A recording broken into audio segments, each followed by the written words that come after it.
Сәлеметсіздер ме? Тұрмыстық заттардан құралған натюрморттың келесі кезеңдік жұмысын жалғастырамыз.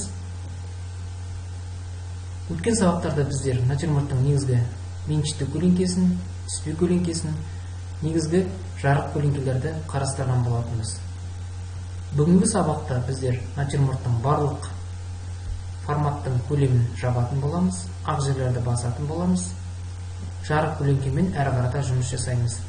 Әрине, ескертетін жай, жұмыстың өте лас болмауын қадағалау керек, таза жұмыс жасау керек, жарық көлеңкемен дұрыс жүргізу керек. Әрине, резеңкенің көлемімен артық сызықтарды өшіріп отырамыз. Сурет өте ұқыпты, таза, мұқият жасалу керек.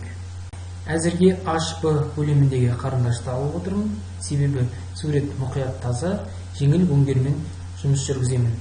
Кейінірек қалған қарындаштарды қоса отырып, жарық көлеңкемен жұмысты жүргіземіз. Олай болса, жұмысқа кірісейік, іске сәт.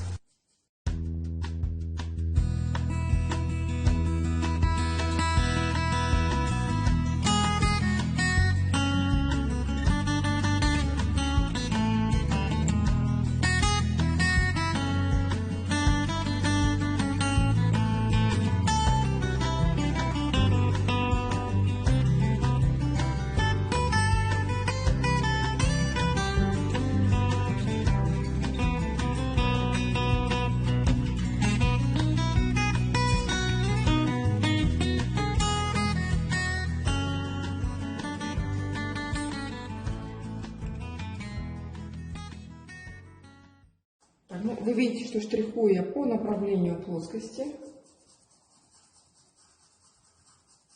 хотя уже можно штриховку выполнять в разных направлениях, лишь бы у нас держалась, допустим, вот эта вот тональность, лишь бы можно штриховать в разных направлениях. Самое главное, чтобы было ощущение одной плоскости.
Бүгінгі тапсырманың мәресіне жетіп қалдық. Бүгін заттардың жалпы форматтың негізгі өңдерін бастық, маталардың негізгі жарық көлеңкесін, натюрморттың қырларын, алдыңғы тік қабырғаның қырларын жұмыс жасадық. Барлық жарық көлеңкедегі реңдерді қарастырдық және жарық көлеңкедегі рефлекс, яғни шағылыс жерлерді де көрсетіп белгіледік. Алдағы сабақта натюрморттың келесі кезеңінде біздер заттардың ұсақ бөліктерін біріктіретін боламыз. Бұл шәйнектің ұстағыш құлақ бөлігін, шүмек бөлігі, қыш ыдыстың эллипстері, жарық көлеңкелерін, жылт жерлерді, пияздың жарық бөліктерін, тақтайдың алдыңғы бөліктерін және натюрморттың алдыңғы қырлары мен тік қабырғаның бөлінген көлеңкелерін құрастыратын боламыз. Және шәйнектің түспе көлеңкелерін көрсетеміз. Барлық жарық көлеңкелермен толықтыра отырып жұмыс жүргіземіз. Бүгінгі тапсырма осымен тәмам. Сау болыңыздар.